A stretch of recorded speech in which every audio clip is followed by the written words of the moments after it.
তো গাইস, কাইজুনং আর্টের এই পর্বের গল্পটা শুরু হয় যেখানে আগের পর্ব শেষ হয়েছিল এক দারুণ মজাদার পরিস্থিতির মধ্যে। কিকোরো শিনমিয়া সে সময় বেশ অবাক হয়ে যায় কাফকা হিবুনের শরীর থেকে অদ্ভুত এক কাইজুর গন্ধ পেয়ে। তখনই রেনো ইচিকাওয়া বোঝায় যে আরে ম্যাডাম, আমরা তো কাইজু ডিসপোজাল কোম্পানিতে কাজ করি, গন্ধ তো একটু আসবেই। এর মধ্যে কাফকা তার ভেতরের কাইজু শক্তিকে ব্যবহার না করেই অন্তত রেনোকে এটাই বোঝায়। উল্টে যাওয়া ভ্যানটাকে সোজা করে দেয়। কিকোরো এটা দেখে তো পুরাই সে অবাক হয়ে ভাবে, এই ব্যাটা কি আমার মতো কোনো ধনী পরিবারের ছেলে নাকি? নিশ্চয় ওর কাছে কোনো প্রাইভেট স্যুট আছে। কাফকা তখন বেশি স্টাইল করে নিজের পরিচয় করিয়ে দেয়। কিকোরোকে বলে, আমার নাম ভুলো না যেন। কিকোরো কম যায় না, সে বলে, আমি তো পরীক্ষা এসেছি একটা প্রথা মানতে, কিন্তু মনে হচ্ছে বেশ মজা পাবো। কাফকা, আমি তোমাকে সবার সামনে বোকা বানিয়ে ছাড়বো। কিকোরো চলে গেলে রেনো রেগে যায় কাফকার ওপর। আরে ভাই, তোমার শক্তি কেন ব্যবহার করলা? কাফকা তখন বোঝানোর চেষ্টা করে, আরে বাবা, আমি তো শুধু শরীরের সেই অংশটুকু বদলেছিলাম যা কিকোরো দেখতে পাবেনি। রেনো তখন ব্যাখ্যা করে যে দ্বিতীয় পর্যায়ে দুটি পরীক্ষা আছে, ফিটনেস আর অ্যাপটিটিউড। অ্যাপটিটিউড টেস্টটা প্রতি বছর বদলায়, তাই ওটা নিয়ে আগাম কিছু বলা কঠিন, কিন্তু ফিটনেস টেস্টে ভালো স্কোর করাটা খুব জরুরি। কিন্তু কাফকা, সে তো ফিটনেস টেস্টে কোনো মতো টিকে থাকে, 225 জনের মধ্যে 219 নম্বর স্থান পায়। কিকোরো তো সুযোগ পেলে ওকে নিয়ে মজা করতে আসে। রেনো অবাক হয় যে কাফকা তার কার্য শক্তি ব্যবহার করেনি। কাফকা ব্যাখ্যা করে, আরে বাবা, অন্যদের প্রতি এটা অন্যায় হতো না? কিন্তু পরক্ষণে আফসোস করে বলে, আরে ধুর, আমার তো শক্তিটা ব্যবহার করা উচিত ছিল, এখন খুব খারাপ লাগছে।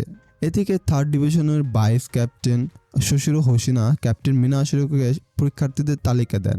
তার ধারণা ছিল যে মিনা আশিরো শুধু কাইজু মারতে আগ্রহী, তাই এই তালিকা নিয়ে তার কোনো আগ্রহ থাকবে না।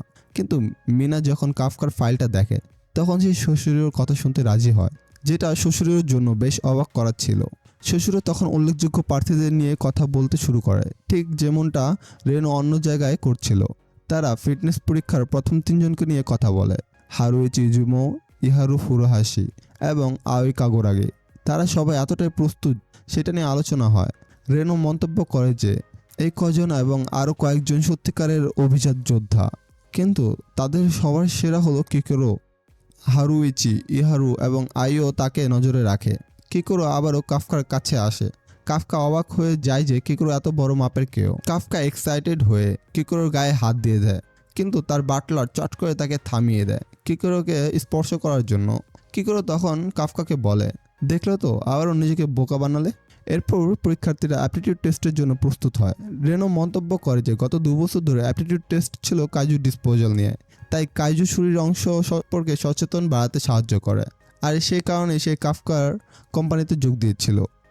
পরীক্ষার প্রবেশদ্বারে শশিরও নিজেকে থার্ড ডিভিশনের ভাইস ক্যাপ্টেন হিসেবে পরিচয় করিয়ে দেন এবং প্রকাশ করেন যে এই অ্যাপটিটিউড টেস্ট হবে কাইজু নিউট্রালাইজেশন। কাফকা তো শুনেই চমকে ওঠে।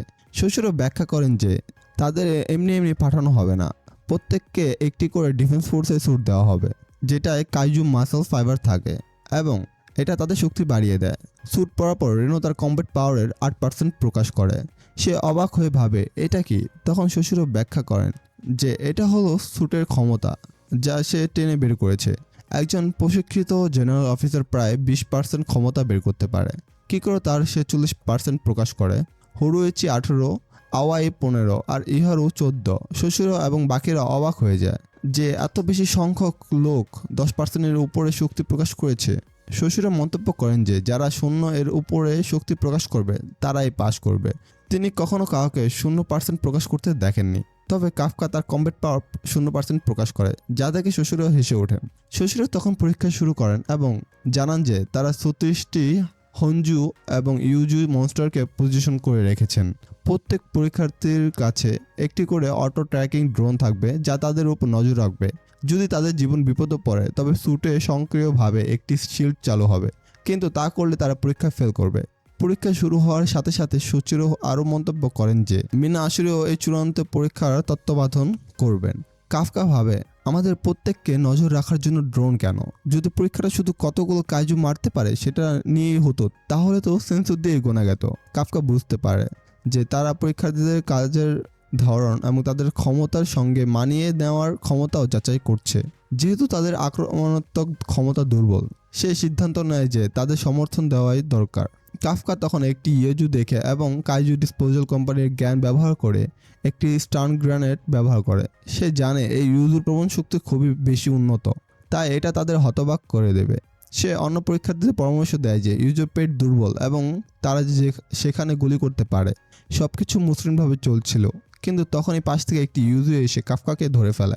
কাফকা একটি ইউজুর দ্বারা আক্রান্ত হয় এবং আহত হয়। যখন ইউজু তাকে মেরে ফেলার জন্য প্রস্তুত হয় এবং শশীরও তার শিল্ড সক্রিয় করতে চলছেন, তখনই কিকোরো আসে এবং ইউজুকে মেরে ফেলে। সে কাফকাকে বলে, আমার যুদ্ধক্ষেত্রে কাউকে মরতে বা বাদ পড়তে দেব না।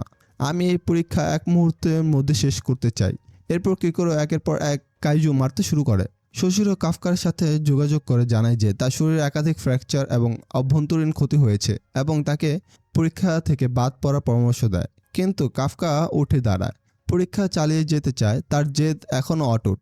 তো কেমন লাগলো এই এপিসোডের গল্প? কাফকা কি পারবে এই কঠিন পরীক্ষা টিকে থাকতে, নাকি কিকোরো একাই বাজিমাত করবে? পরের পর্বে কী হয় সেটা দেখার জন্য আমরা অধীর আগ্রহে অপেক্ষা করছি।